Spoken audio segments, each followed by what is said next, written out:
Hello दोस्तों, आज हम भारत के संविधान में अनुसूचियों के विषय में पढ़ते हैं। और भारत में अनुसूचियों के लिए जो कहा गया है वो बताया ये गया है कि भारत में जो संविधान है उसमें भाग होते हैं और अनुसूचियां होती हैं। तो ये अनुसूचियों के लिए जो कहा गया है इसमें प्रारंभ में 8 अनुसूचियां थी और अब बाद में इसमें जो जोड़ी गई वो 4 अनुसूचियां थी।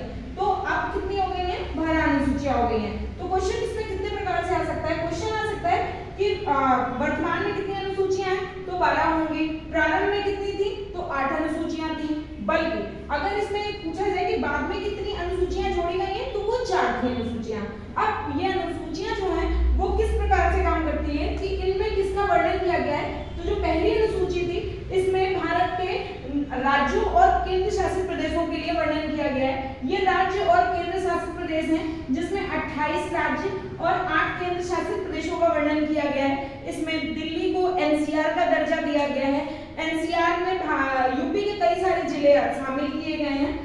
जबकि सेकंड शेड्यूल में कहा गया है, ये सेकंड शेड्यूल में कहा गया provision relating to the evolution and the allowances privileges, मतलब इसमें कहा गया है जितने भी संवैधानिक पदाधिकारी होंगे उन सभी के वेतन और भत्तों की बात कही गई है।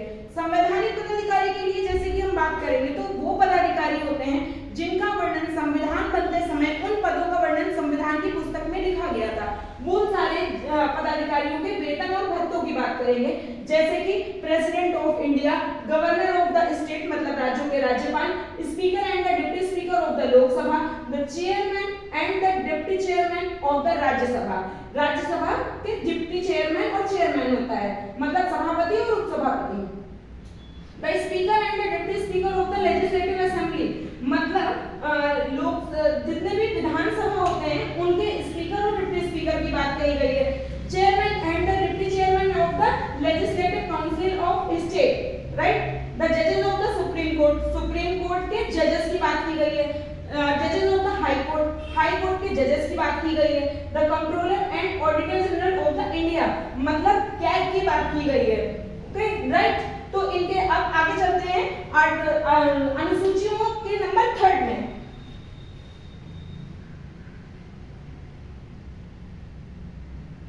थर्ड शेड्यूल में जो प्रोविजन बताया गया है ये थर्ड शेड्यूल है। थर्ड शेड्यूल में जितने भी संवैधानिक पदाधिकारी हैं इनके वेतन और भत्तों की बात कही गई है।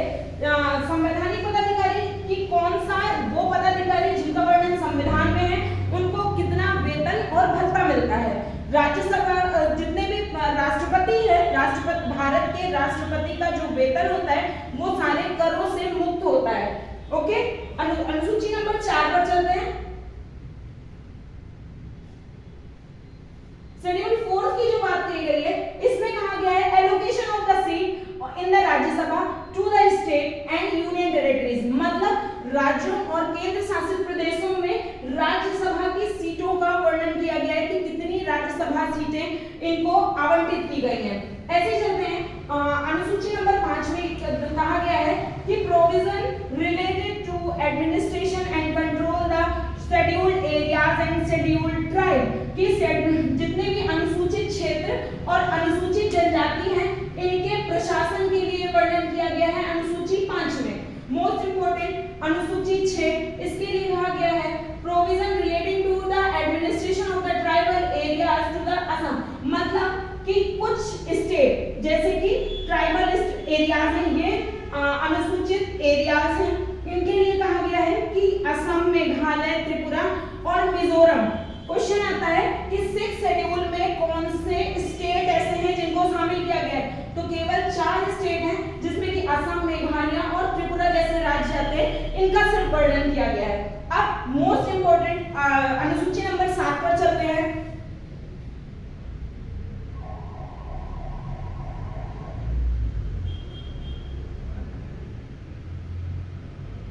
अनुसूची 7 में कहा गया है कि इसमें केंद्र और राज्य की शक्तियों का बंटवारा किया गया है। इसमें कई तरीके से क्वेश्चन आते हैं, पूछा जाता है अनुसूची 7 में किसका वर्णन किया गया है? तो केंद्र और राज्य की शक्तियों का बंटवारा किया गया है। राज्य की शक्तियों का बंटवारा किया गया है, ठीक है, शक्तियों का बंटवारा। अब क्वेश्चन ये आता है राज्य के कानून कौन बनाता है? तो केंद्र के जो कानून बनते हैं वो संसद बनाती है, जबकि राज्य के जो कानून होते हैं वो विधानमंडल बनाता है। ठीक, एक आता है इसमें संवर्ती सूची शामिल की जाती है। संवर्ती सूची वो होती है, इसको कंकरेंट लिस्ट बोलते हैं। संवर्ती सूची में दोनों ही शामिल होते हैं, मतलब केंद्र और राज्य दोनों ही मिलकर जब कानून बनाते हैं तो वो संवर्ती सूची में आता है। इसमें केंद्रों को वरीयता दी जाती है, तो इसमें शामिल होते हैं। इसमें कहा गया है कि यूनियन लिस्ट शामिल होता है। देखिए ये बताएगा division two powers between the union and the state list. इसके बाद ये फर्स्ट लिस्ट में क्या आता है, ये देखिए यूनियन लिस्ट, सेकेंड लिस्ट में स्टेट लिस्ट आता है, and third is concurrent list, मतलब संवर्ती सूची। केंद्र, ये केंद्र का हो गया, ये राज्य का हो गया, ये संवर्ती सूची हो गई। प्रेजेंटली अब इसमें टॉपिक पहले अलग थे, अब अलग हो गए हैं। तो इसमें कहा गया है 100 थे, लेकिन यहाँ पर ओरिजिनली कितने हो गए 97, मतलब वर्तमान में केंद्र सूची में कितने विषय हैं 97 हैं। स्टेट लिस्ट में कितने विषय कहे गए हैं, ये देखिए 61 थे, ओरिजिनली कितने हैं 66। द कंकरेंट लिस्ट में कहा गया है कि 52 और ओरिजिनली कितने 47 थे, राइट। केंद्र और जैसे कि इसमें कहा गया केंद्र और राज्य की सूचियों का वर्णन किया गया है, तो इसके केंद्र के कुछ विषय भी होते हैं, केंद्र और राज्य के विषय होंगे। इसमें कहा गया केंद्र के जैसे कुछ विषय हैं, तो केंद्र के विषय जो पूरे देश में एक होते हैं, एक ही कानून पर संचालित होते हैं, उनको कहा जाता है केंद्र सूची के विषय। केंद्र के अंदर आते हैं जैसे कि डाक, तार, रक्षा, रेलवे शामिल होता है। इसमें सीबीआई शामिल होगा, आईबी होगा और परमाणु होगा, डिफेंस होगा। ये सारे किसमें होते हैं, इसको शामिल किया जाता है केंद्र सूची में। और भी कई सारे विषय होते हैं। फिर इसके बाद राज्य सूची में कुछ विषय होते हैं जिनका अधिकार, जिन पर केवल राज्य का ही अधिकार होता है, जैसे कृषि, इस पर केवल राज्य का ही अधिकार होता है। राज्य सूची से कुछ विषय 4 विषय हैं जिनको निकाला गया है और संवर्ती सूची में भी कुछ ऐड किए गए। तो क्वेश्चन आता है कि कौन से ऐसे कुछ ऐसे विषय हैं, कितने विषय हैं जिनको राज्य सूची से निकाला गया है, तो 4 ऐसे विषय हैं जिनको राज्य सूची से निकाला गया है। अब बात आती है संवर्ती सूची की। संवर्ती सूची में 5 विषयों को ऐड किया गया है, ठीक है, 5 विषय इसमें ऐड किए गए हैं। संवर्ती सूची वो सूची होती है जिसमें केंद्र और राज्य दोनों का वर्णन हो, मतलब दोनों का अधिकार होगा, ठीक है। तो केंद्र और राज्य, जैसे वन और जीव संरक्षण की बात कही जाती है, तो उसमें केंद्र और राज्य दोनों का अधिकार होगा। ऐसे ही जैसे बांट माप निर्धारण कौन करेगा, वो केंद्र सूची का विषय है, लेकिन इसकी जांच कौन करेगा, वो संवर्ती सूची का है। मतलब 1 किलोग्राम बराबर 1000 ग्राम होता है, ये तय कौन करेगा कि 1 किलोग्राम बराबर 1000 ग्राम होता है, वो सब जगह होगा पूरे इंडिया में, वो तय करता है केंद्र सरकार। जबकि 1 किलोग्राम बराबर 1000 ग्राम सारे लोग दे रहे हैं या नहीं दे रहे हैं, वो बांट माप का निर्धारण कौन करेगा, संवर्ती सूची में। नेक्स्ट चलते हैं, 8वीं अनुसूची है। 8वीं अनुसूची में कहा गया है भाषाओं का वर्णन किया गया है। ये भाषाएं हैं, ये प्रारंभ में भाषाओं का जो भारत में कुछ, भारत एक बहुभाषीय देश है जिसमें कहा जाता है हर एक अलग अलग क्षेत्र में अलग अलग भाषाएं बोली जाती हैं। इसमें प्रारंभ में 14 भाषाएं थी और बाद में इन भाषाओं 8 और भाषाओं को जोड़ा गया, तो अब वर्तमान में कितनी भाषाएं हो गई, 22 भाषाएं हो गई हैं। तो इन भाषाओं में इंग्लिश शामिल नहीं है, इंग्लिश अभी भी शामिल नहीं है, जबकि राजस्थानी और भोजपुरी ये अभी भी प्रस्तावित भाषाएं हैं।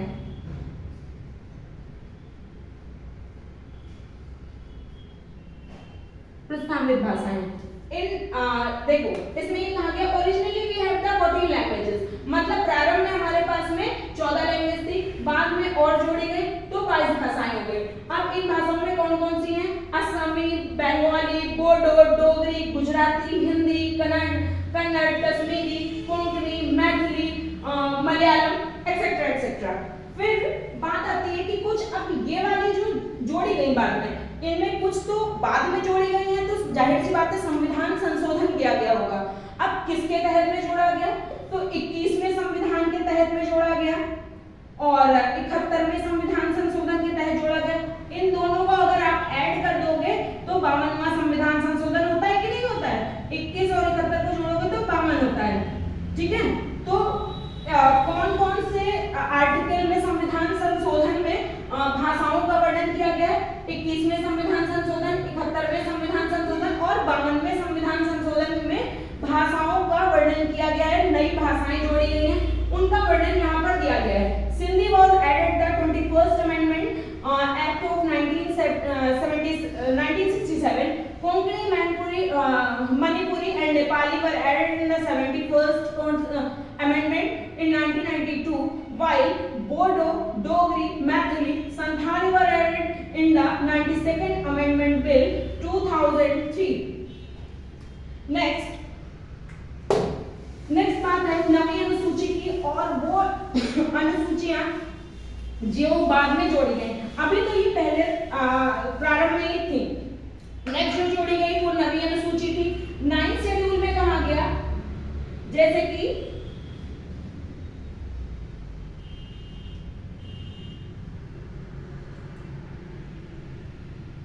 9th शेड्यूल में भूमि सुधार से संबंधित था, भूमि से रिलेटेड था। इसमें प्रारंभ में 282 कानून थे और इसमें 13 कानून पहले थे। इन 13 कानूनों को कहा गया न्यायिक समीक्षा के दायरे से बाहर रखा जाएगा। ठीक है, तो ये भूमि से रिलेटेड कानून था, भूमि सुधार से रिलेटेड कानून था। और इसमें कहा जाता है पहला संविधान संशोधन किसमें किया गया? तो कौन सी अनुसूची थी जिसमें पहला संविधान संशोधन किया गया? तो 9th शेड्यूल में पहला संविधान संशोधन किया गया। पहला संविधान संशोधन कब किया गया था? 1951 में किया गया था। ये किससे रिलेटेड है? भूमि सुधार से रिलेटेड है, राइट। और इसमें कितने कानूनों को न्यायिक समीक्षा के दायरे से बाहर रखा गया? इसमें 13 कानूनों को न्यायिक समीक्षा के दायरे से बाहर रखा गया। इसके बाद में 10वीं अनुसूची आती है। 10वीं अनुसूची में कहा गया है कि दल बदल संबंधित कानून इसमें पेश किया गया है। 10वीं अनुसूची में दल बदल से रिलेटेड जितने भी कानून होते हैं उसका वर्णन किया गया है। ये इसमें कहा जाता है अब दल बदल शब्द का प्रयोग नहीं किया जाता है।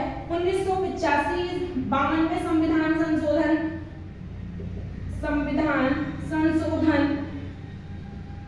1985 के तहत कहा गया दल बदल शब्द का प्रयोग नहीं किया जाता है। अब दल बदल के स्थान पर किसका प्रयोग किया जाता है? विलय शब्द का प्रयोग किया जाता है। ठीक है, तो 10वीं अनुसूची शब्द किससे संबंधित है? दल बदल कानून से संबंधित है, जिसमें कि 52वां संविधान संशोधन 1985 से रिलेटेड है। इसमें कहा जाता है कोई भी अगर 1/3 पर्सन अलग होकर के अपना कोई अलग दल बनाते हैं तो उसको स्वेच्छा से वो अपना दल बना सकता है, राइट। इसके बाद में कहा गया कि ये जो दल बदल कानून आया था ये तो दल बदल से संबंधित है। ये जो विलय शब्द जोड़ा गया ये 51वां संविधान संशोधन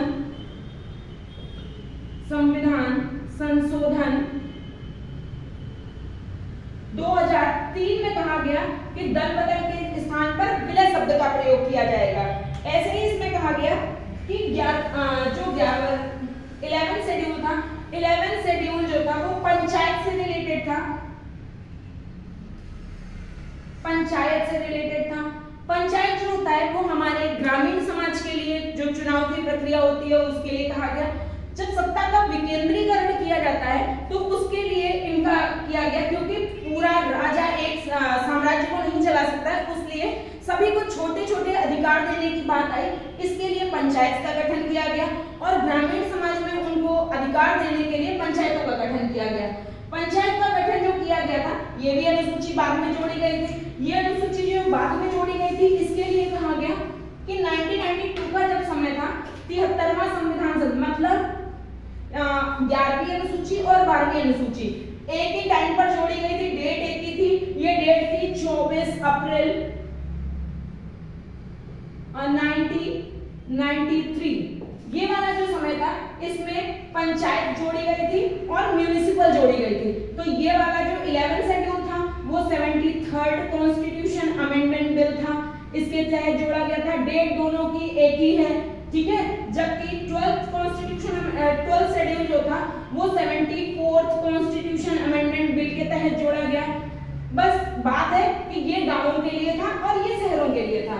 11th शेड्यूल में पंचायत जोड़े गए और 12वीं जो अनुसूची थी उसमें म्युनिसिपल मतलब नगर निकाय जोड़े गए थे। वर्तमान में इसमें कितने सब्जेक्ट थे, क्वेश्चन आया हुआ है कि म्युनिसिपल पंचायत में कितने मैटर है इस समय, तो 29 मैटर है। इसमें म्युनिसिपल में कितने मैटर्स हैं, इसमें 18 हैं। अब इसको कब जोड़ा गया, कॉन्स्टिट्यूशन अमेंडमेंट बिल 73वें संविधान संशोधन के तहत जोड़ा गया। 12वीं अनुसूची को कब जोड़ा गया, 74वें अनुसंधान संविधान संशोधन के तहत जोड़ा गया। इसको अलग से डिटेल में नेक्स्ट क्लास में पढ़ाऊंगी 11th शेड्यूल और 12th शेड्यूल को।